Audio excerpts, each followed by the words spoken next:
everyone, and welcome to my channel, Budgeting for Future. Today we are doing our budget with me for May 21st to June 3rd. We do budget by paycheck here on my channel. It is really what's been working really well for our family. So we do get paid every 2 weeks. My husband and I receive our paychecks on the same exact day. And yeah, let's go ahead and jump right into this thing. First up, we will go ahead and detail out our income. We are expecting my husband to make $1,572.91. For myself, we should be receiving $1,272.32. And then we do always like to have a category for extra, just in case anything extra does come up, but we have zero budgeted that we know of. And then we do have our flexible savings account, or our FSA, that will be giving us $192.31 as reimbursement for our daycare expenses.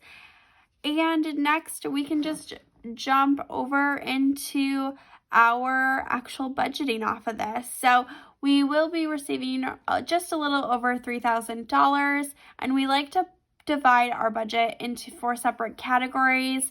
Those include fixed expenses, variable expenses, savings, and debt, kind of like our 4 quadrants, and I'll show you how I exactly lay those out. Our fixed expenses are always what we personally focus on first in our budget. Now, these are bills that, we can't control them. They're coming. If we don't pay them, somebody will be calling us, and we always are avoiding that.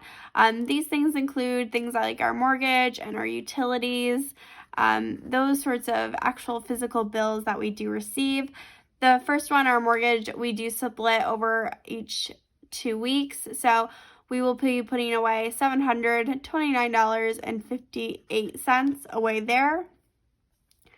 We do have a homeowners association that we live in, and we should be paying them $98.90. And then we also have our daycare for our daughter. She is just a little over the age of 1. She goes 4 days a week, and that should be costing us $360. We have a trash bill coming through as well.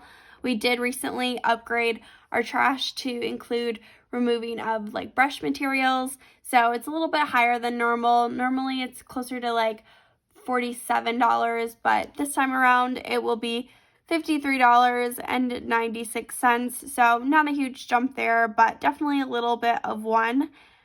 And last but not least, I have my Orange Theory classes that I will be having to pay for. It is my gym membership, and that will be costing us $89. Next up are our variable expenses. Now, when I talk about having cash envelopes, which is something that we definitely do here on this channel, we do have envelopes for all these different variable expenses. These are the things that we know we're going to need to buy, but in actuality, we could spend $1 million if we were just not managing our money to what our expectations currently are for our family. And so these include things like groceries, gas, fun money, all that good stuff. So for groceries, we have recently raised this budget, and I think it's doing pretty well at about $300 every 2 weeks.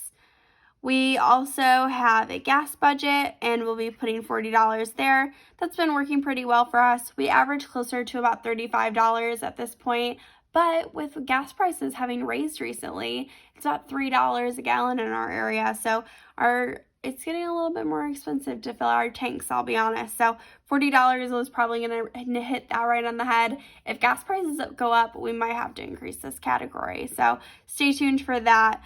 We also have an out to eat category, which was also recently raised when I did receive my promotion at work. This was one of the areas we decided to increase the budget, especially with the world opening back up again. We have $175 budgeted for 2 weeks. Next up is our fun money categories. Each of our family members in our family have a fun money category. My husband's fun money category, he will be getting $100.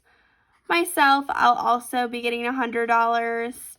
And then our daughter as well also will be getting $100 there. And that really wraps up our variable expenses. We do typically have a debt category. So when I talk about those 4 different categories that we normally have in our budget, debt is typically one, but we're really only paying on one debt right now, which is our 401k loan. And that is actually paid before my husband even receives his take-home pay as one of those deductions that comes right out of that paycheck. And so none to be shown right now. So we're going to move right on over to savings. Now we do have quite a few different savings categories. Some of these are sinking funds. Some are actual, like keep it in the bank, as well as our retirement. We do contribute 9% of our take-home pay to retirement through our 401ks. So that all comes out before money even hits our bank account, but we do a little bit of extra as well. First up for savings is our phone sinking fund. We'll be putting $40 there.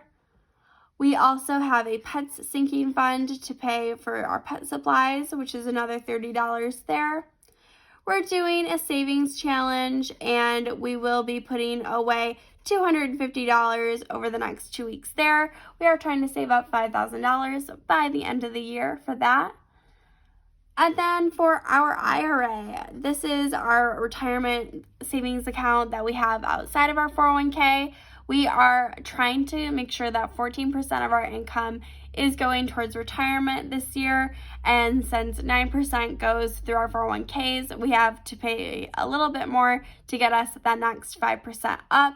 And so we'll be putting in $155 over the next 2 weeks to be meeting that.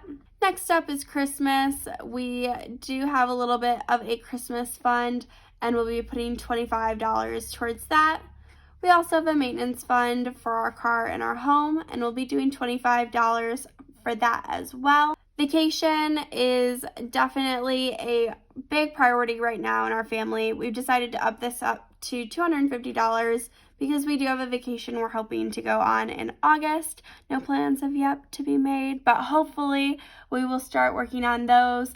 And if we don't, we'll just have a bunch of money saved up, I guess. Next up is clothing. We'll be putting $25 away for that. Furniture as well is getting $25. Really, $25 was definitely the key number this pay period that I chose for a lot of these savings categories. We're not super motivated to really increase any of these categories a lot. A lot of them are doing pretty well. We don't have any really clear goals that we're trying to work towards other than saving up for that vacation. So that's why $25, just kind of the bare minimum number for us in terms of contributing to our sinking categories.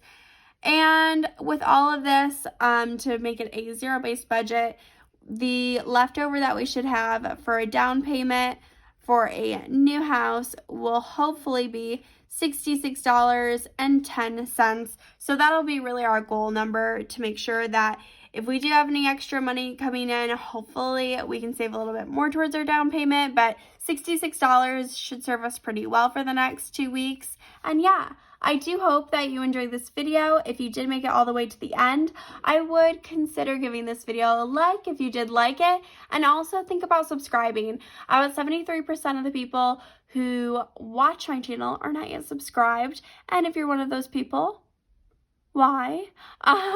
Just a question, just something to ponder on. You've made it this far, you must like something.